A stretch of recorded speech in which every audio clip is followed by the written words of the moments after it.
Benvenuti a un nuovo appuntamento con Tempo Scaduto, il nostro podcast di approfondimento sui temi della politica e dell'attualità regionale e non solo. Una puntata che oggi vede nostra gradita ospite Morena Martini. Benvenuta. Buongiorno, grazie. Consigliere regionale con delega affidata dal presidente Alberto Stefani alle politiche giovanili, e di questo faccio già uno spoiler, parleremo soprattutto, ma anche ai rapporti col Consiglio regionale. Devo anche premettere che nella mia ormai lunga carriera giornalistica io ne ho viste e ne ho intervistate di ogni, ma è la prima volta in assoluto che mi capita di intervistare la fata turchina e poi capirete il perché. Ma prima di parlare di Pinocchio parliamo invece di politica. Consigliere regionale con delega alle politiche giovanili, oltretutto già vicepresidente assessore alla formazione, lavoro e istruzione della provincia di Vicenza, già sindaco di Rossano Veneto. Quante volte? 2 volte, 2 mandati. 2 mandati già 10 sindaco anni. di Rossano Veneto, di professione insegnante. Sì. Cosa insegna? Spagnolo. Ah, spagnolo, e allora vamos. Vamos. No, ci tengo a dire che sono laureata in tedesco. Ah, bene. Ci tengo perché io ho studiato lingue per il tedesco. Poi la vita, nomen omen, ha pensato bene. E allora vamos ma no alla playa, No. perché qua siamo a tempo scaduto. Allora, intanto, consigliere regionale con delega. Allora, molti la chiamano assessore. Sì, Ecco. sì. Io correggo sempre la prima volta, poi lascio che dicano perché... Ecco, qual è la differenza tra un consigliere delegato e un assessore? Spieghiamolo bene, facciamo un po' anche di educational. Sì, è quello che devo fare io, no? Allora, è un po' la stessa differenza che c'è anche in comune quando un sindaco dà la delega ad un consigliere. Allora, l'assessore ha la possibilità di gestire una struttura complessa e quindi ha molto personale, ha un capitolo di bilancio ed è effettivamente siede in giunta per qualsiasi decisione e in qualsiasi seduta di giunta. Mentre la delega ad un consigliere, ed è la prima volta che succede nella regione del Veneto, il presidente Stefani ne ha conferite 3, siamo 3 consiglieri. In buona compagnia, perché una Siamo delle in 3 3. è la Elisa De Berti, già Sì. vicepresidente di Zaia. Esattamente, l'altra è la Laura Besio, che ha la delega alla città metropolitana di Venezia. Mentre la De Berti ha l'infrastruttura, Le ovviamente. infrastrutture, assolutamente. Ecco, è l'attuazione del programma. Sì. Lei, ripetiamo, politiche giovanili e E rapporti col Consiglio. sempre però legato alle politiche giovanili. Anche col Consiglio posso trattare qualsiasi tema, io tratto il tema. Ecco, allora il Presidente dà queste deleghe, tra l'altro l'assessore alle politiche giovanili è il Presidente e io sono il braccio operativo. Quindi lei partecipa alla giunta? Io partecipo alle giunte che trattano temi inerenti all'assessorato che mi è stato dato. E che poteri ha lei?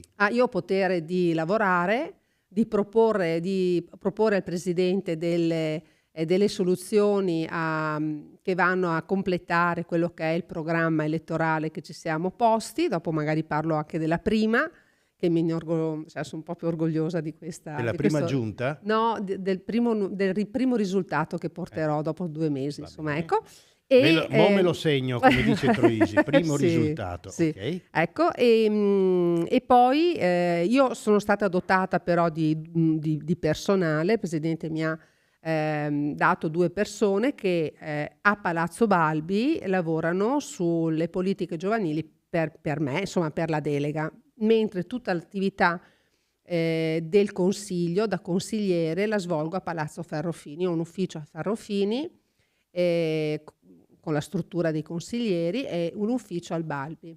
Allora, Quindi Morena è a Palazzo Ferrofini e Martini è a al Palazzo Balbi. Bene. Questo è complicato, è complicato. Ecco, però molto. prima di entrare un attimo nel merito delle cose che attengono alla sua delega, facciamo un attimo un flashback alle ultime elezioni regionali. Lei è stata eletta con la Lega, Sì. però era un outsider, possiamo dirlo? Sì, diciamocelo, ma a me piace stupire. Ecco. Però ce l'ha fatta. Sì. Ma secondo lei quanto ha influito sulla sua elezione il grande risultato della Lega, trascinata dai 200 e passa mila voti di Zaia, Lega che ha doppiato Fratelli d'Italia? Sì. Sicuramente se la Lega non avesse fatto il risultato che ha fatto, io non sarei stata eletta. Però vede, sono una donna sono una donna che deve essere grata alla vita e sono stata anche fortunata, ma è anche vero che io nei partiti in cui ho militato, perché io non sono stata solo leghista, Io diciamo, la ricordo ancora col patto segni, io sono nata col patto segni, ecco, e non disconosco nulla di quella che è la mia storia politica. Nei partiti io non ho mai disdegnato e non ho mai rifiutato delle candidature da portatrice d'acqua.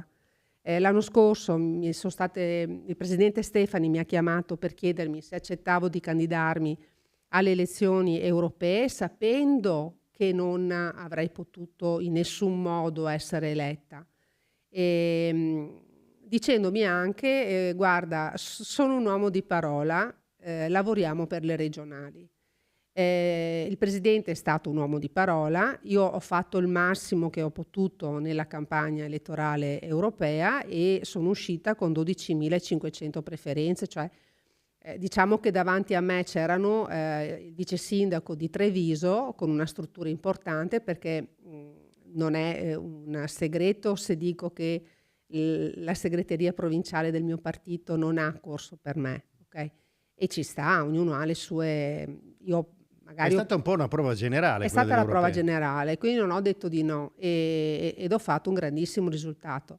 Sapevo che le regionali sarebbe stata una prova più difficile perché comunque eravamo 9 candidati, ma in una sorta di pensiero sulle percentuali sapevo che non potevo perdere più della metà dei consensi, perché uno che vota una volta, che scrive un nome, no? Che mette una croce, che scrive un nome, è statisticamente provato che se tu non uccidi... È andata bene comunque, è andata bene grazie comunque al numero di seggi al numero dei conquistati seggi dalla e Lega. all'assessorato dato dal presidente a Zecchinato, perché ha fatto scattare il primo... Io quando ho visto che ero la prima dei non eletti ho detto stavolta ce l'ho fatta. Ecco, bene, però appunto è stata data la delega alle politiche giovanili, che sembra un referato leggero rispetto alla sanità, al bilancio, a quant'altro, però non lo è. Non lo è, assolutamente, perché tocca tantissimi punti. Io ho la grande fortuna di avere come collega con cui mi rapporto di più l'assessore Roma, che è l'assessore alla sociale e allo sport, e lavoro insieme alle strutture dell'assessore Roma. Lei mi ha messo a disposizione il suo capo ufficio segreteria e tutta la struttura che comunque collabora con me. Quindi tutti i programmi europei, tutto quello che tocca insomma le politiche giovanili, lei mi rende partecipe e lavoriamo insieme. Sono passati solo 2 mesi, diciamo che per me è forse più difficile perché non sono sempre al balbi, perché naturalmente i giorni delle commissioni devo essere presente al Ferrofini e quindi mi devo sdoppiare e devo... non è raro che io vada dal lunedì e il venerdì, che di solito i regionali li tengono per stare sul territorio, non è raro che io sia a Venezia proprio per approfittare di andare avanti. E le politiche giovanili spaziano dalla scuola, dalla formazione, quindi anche con l'assessore Mantovan e poi la casa e poi il far sì che i ragazzi tornino in Veneto e lasciano magari i lavori, sì, ecco, e dopo l'età, perché l'età giovane va dai 14 ai 30 anni e quindi ci sono 3 generazioni dentro. Io mi sono data tempo. E posso anche già dire che i primi 15 giorni ho chiesto alla struttura, ho chiesto all'ufficio legale di farmi avere tutto quello che era stato protocollato in questi 10 anni ultimi sulle politiche giovanili e ho letto tutto, ho fatto studio, ho letto tutto quello che i colleghi avevano protocollato, le cose andate avanti, le cose invece che non sono state portate a termine.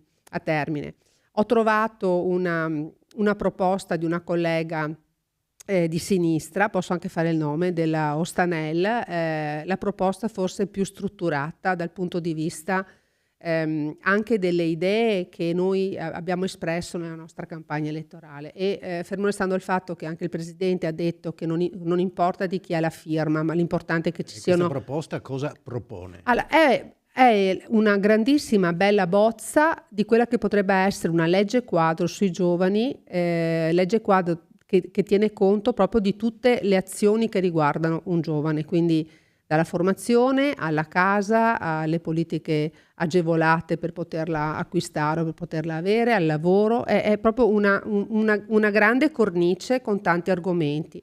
E parlando con lei ho detto: guarda, se vuoi in questi 5 anni, perché per costruire una legge quadro gli anni ci vogliono, il tempo ci vuole, ci lavoriamo insieme, ma partiamo da un punto che è quello che hai fatto tu. Senta, però parlando di giovani viene immediatamente in mente l'immagine del disagio giovanile, che è una grande nuvola che ci aleggia sopra la testa, ma noi guardiamo dritti e non sempre la vediamo. Ad esempio nel 2025 nel nord-est, quindi in tutto il Triveneto, non solo il Veneto, i dati raccontano di oltre 300.000 ragazzi coinvolti in episodi di aggressione, sono tantissimi, con un aumento del 571%, cioè 5 volte in più, nei disturbi alimentari. E cosa sta accadendo a questa generazione? Non stupiscono questi dati, perché io fino a 2 mesi fa ero a scuola e il disagio a scuola lo percepisci e lo vivi, indipendentemente dal tipo di scuola che i ragazzi frequentano, perché per esempio per quanto riguarda il disagio alimentare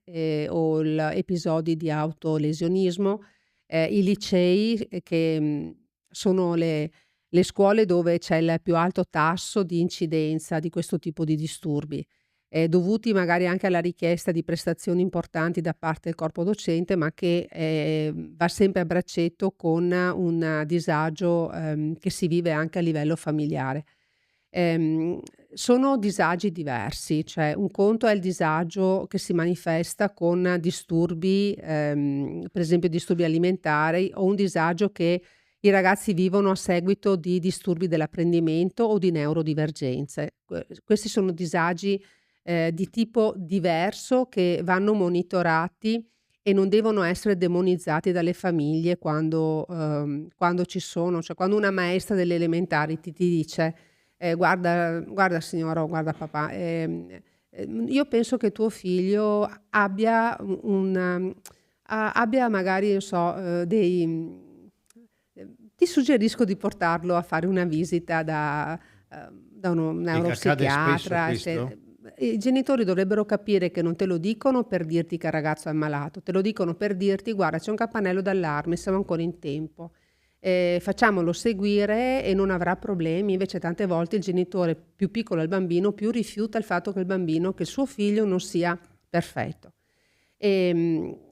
Anche alle superiori io ho incontrato tantissimi genitori che non accettavano quando io dicevo: guarda, secondo me signora, la ragazzina è dimagrita troppo, noi la vediamo, si vedono, è dimagrita, è sempre triste in classe, che vuole fare performance sempre, cerca la perfezione in tutto. Sono campanelli d'allarme che i genitori dovrebbero ascoltare quando vengono loro detti, perché serve per salvare i ragazzi. Tante volte il genitore e non bastano le gocce omeopatiche, per quanto bene possano fare, tante volte non bastano. Il genitore tende sempre, anch'io sono stata un genitore. Ma la politica cosa può fare per questo? La politica perché queste sono questioni private. Quando arrivi qua, arrivi che è tardi. Quando gli episodi di violenza, quando in una scuola c'è un episodio di violenza e viene segnalato, tu arrivi che è tardi. La politica potrebbe adottare a livello nazionale, direi io, dei protocolli per cui all'interno delle classi, attenzione, all'interno delle classi dell'asilo e delle elementari entrano delle figure specifiche che insegnano ai bambini la differenza fra il bene e il male, quello che si può e quello che non si può fare, perché è l'età in cui tu riesci a educare anche i genitori. Io faccio sempre l'esempio, si ricorda quando noi abbiamo iniziato con la raccolta differenziata? Quando abbiamo iniziato con la raccolta differenziata, mia figlia veniva a casa e mi diceva: no, la carta va là, la carta... Perché a scuola facevano... Allora, avevamo puntato, i sindaci di allora avevano puntato ad educare i bambini perché educassero i genitori. E oggi abbiamo una raccolta differenziata record, per cui siamo stati educati bene. Sono risultati intangibili, non si taglia il nastro per questi risultati. Però il lavoro, secondo me, deve essere iniziato alle elementari o addirittura all'asilo. Senta, c'è anche l'altra faccia della medaglia che ha già ricordato lei, cioè la fuga dei giovani Sì. dal Veneto. Le cito invece dei dati CNEL. Dal 2011 al 2024 quasi 56.000 giovani, cioè under 35, hanno scelto in Veneto di costruirsi un futuro all'estero e se ne sono andati senza essere stati rimpiazzati da altrettanti giovani dal sud o dall'estero che hanno scelto di venire a lavorare qua in Veneto. E questa emorragia come si ferma? L'emorragia si ferma dando ai ragazzi le sicurezze che loro trovano in paesi altri, a cominciare da certezze nelle proposte di posti di lavoro, dalle certezze di uno stipendio che permetta loro di poter mantenere una famiglia, di poter accedere ad un mutuo, dalla possibilità di avere delle abitazioni dove poter vivere, cioè l'estero ha iniziato anche molto prima di noi una politica sociale sui giovani. Gli esempi della Norvegia dove se un ragazzo vuole studiare e comunque ha una famiglia, ragazzo o ragazza che sia, all'università si fa garante della formazione universitaria. Norvegia, Svezia, ragazzi. Lo so, e poi esatto, ma quelli sono i paesi a cui dobbiamo. Quelli sono i paesi a cui un dobbiamo. welfare a livelli Quelli galattici. sono i paesi a cui dobbiamo guardare. Nel nostro programma il presidente si è ispirato molto a quei paesi, anche per il welfare sociale. Alberti scandinavo abbiamo. Sì, si è ispirato molto perché tutte le politiche sociali innovative Scusi, sono Alberti, un Stefani. Stefani. Sono molto vicine alle politiche e poi probabilmente io penso anche a quella parte di ragazzi che vivono magari, e qua tratto un argomento che magari può scandalizzare ma non dovrebbe farlo, che vivono una vita con compagni o compagne dello stesso sesso e quindi si sentono molto più garantiti in paesi esteri che non in Italia. Quindi io andrei anche a vedere quanti hanno un affetto dello stesso sesso che hanno lasciato l'Italia per altri paesi, perché noi stiamo zitti su queste realtà che viviamo quotidianamente nelle scuole. Certo. E poi c'è un aspetto che sembra marginale, quello della dispersione scolastica. Non è marginale. No, sembra, marginale, sembra. I ragazzi che interrompono e poi vanno in un limbo perché non studiano e non lavorano. Ce ne sono molti.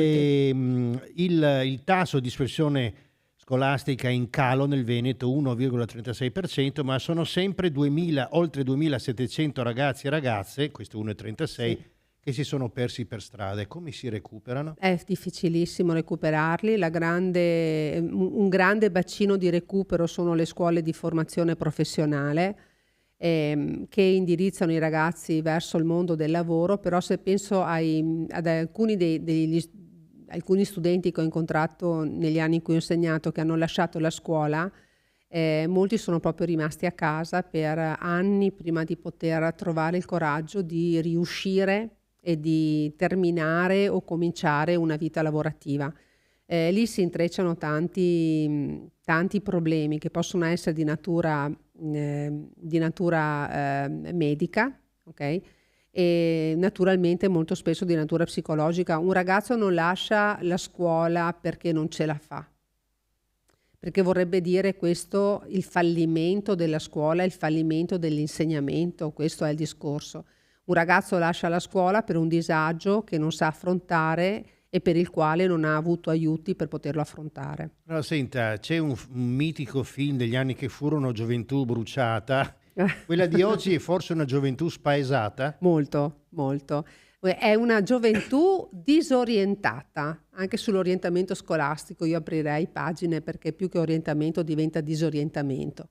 Cioè c'è troppa offerta? Offerte formative ce ne sono tante, aspettative dei genitori sono altrettante, i veri desideri dei ragazzi a volte sono inespressi. Un ragazzo di 14 anni di adesso, lo diciamo tutti, non è il ragazzo dei 14 anni di quando abbiamo iniziato noi. E gli insegnanti, perché dopo la scuola, tendiamo sempre, no? Non è la prima agenzia educativa, è una delle agenzie educative. La prima agenzia educativa è la famiglia.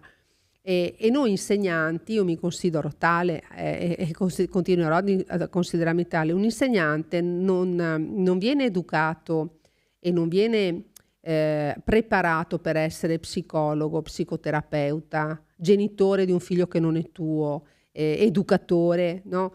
Noi frequentiamo l'università, acquisiamo dei saperi e il nostro mestiere, la nostra funzione è quella di facilitare agli altri quello che noi abbiamo imparato. Però ci troviamo tante volte a dover essere educatori, genitori, medici.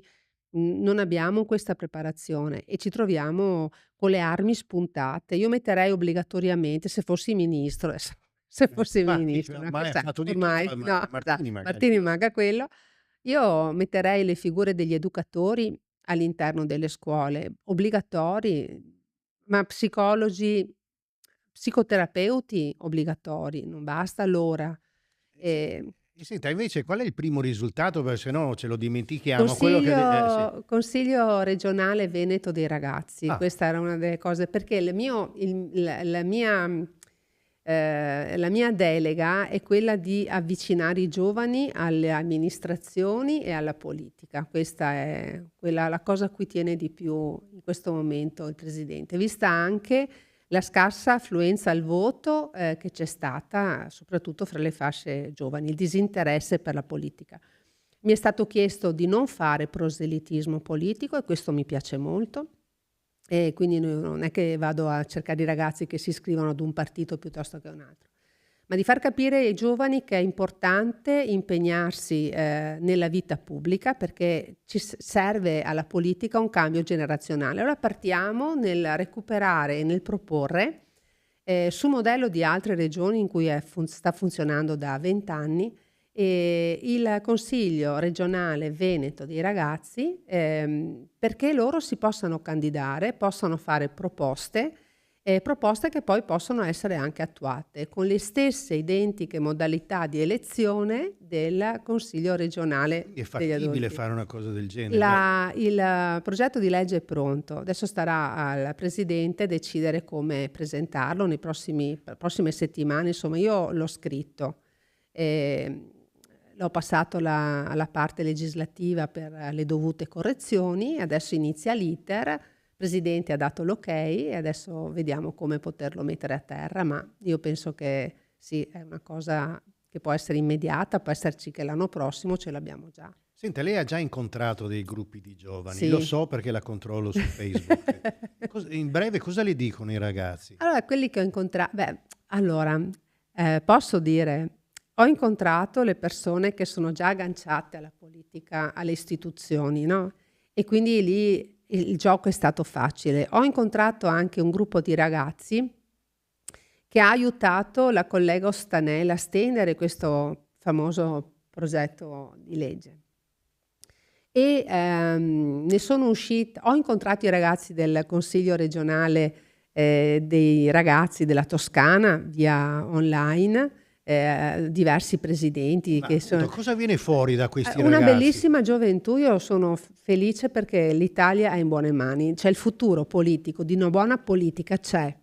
L'interesse per una buona politica, per una buona amministrazione c'è. Ma non è come nel Bisogna calcio che poi i giovani del vivaio non vanno in prima squadra? Stavo dicendo, bisogna fare in modo che questi giovani abbiano la possibilità di essere candidati e lì non è che io posso obbligare il partito a farlo, però è anche vero che io parlo in questo momento del nostro partito, ho avuto il coraggio di candidare un giovane uomo di 33 anni a guida di una delle regioni più importanti d'Italia.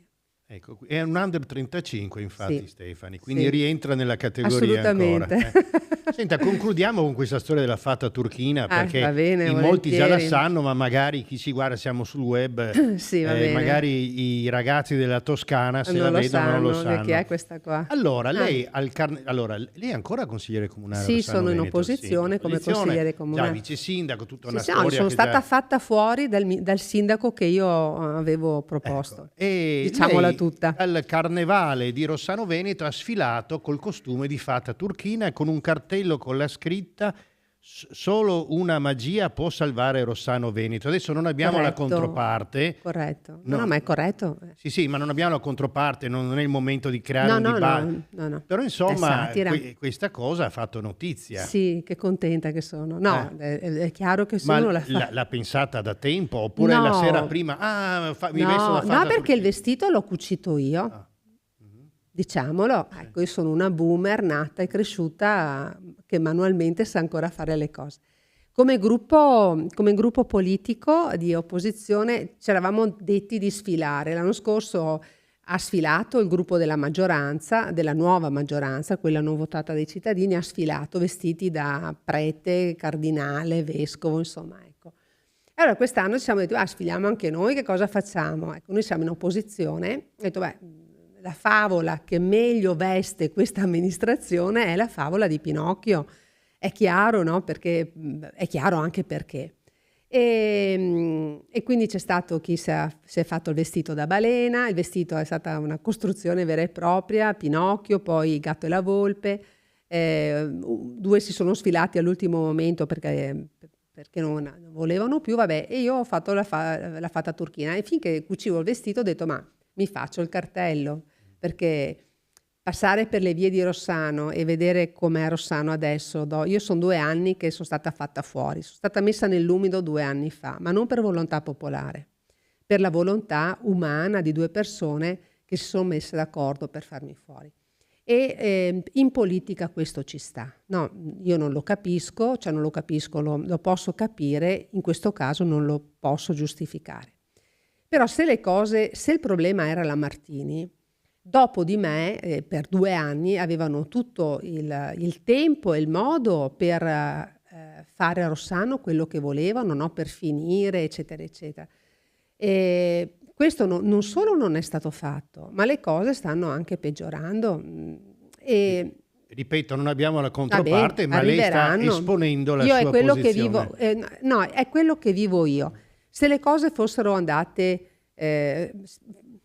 bene, insomma, ecco, non ci sarebbe stato modo di scrivere questo cartello. Quindi dico, una magia lo potrà salvare, ma potevo togliere magia e scrivere una buona amministrazione, una buona volontà. Allora state attenti quando raccontate bugie davanti a Morena Martini, perché con questo precedente è pericoloso. E comunque, come diceva Luther King, I have a dream, vedere una sfilata di Carnevale a Rossano Veneto in Piazza Duomo. E qua chiudiamo sì, per non aprire altre 2 ore di dibattito. Ma volentieri un dibattito, una bella, ecco, io per quello cosa mi manca? Mi mancherebbe un bel dibattito, un faccia a faccia sulla piazza, che mi è sempre stato negato dal sindaco attuale. Ecco, siamo partiti dalla regione, dai giovani e poi dagli eterni problemi dei nostri comuni, ma certo, inevitabile perché tra l'altro tutte le cose sono concatenate. No, io ho vissuto Rossano, sono 32 anni che faccio il consigliere a Rossano, e quindi ho vissuto tante stagioni. E come negare che i 10 anni da sindaco, dove penso di aver lasciato anche tante buone cose, di aver lasciato le cose non finite, bastava continuarle così come le avevamo decise. È chiaro che ci resto male, perché voglio bene al mio paese, ecco, semplicemente per quello. Ma adesso è 5 giorni su 7 a Venezia, quindi Sì. altro da pensare. Sì, ho altro a cui pensare. Bene, grazie Morena grazie Martini. a voi. Ecco, e grazie a voi come sempre per averci seguito. Con tempo scaduto ci vediamo alle prossime, arrivederci.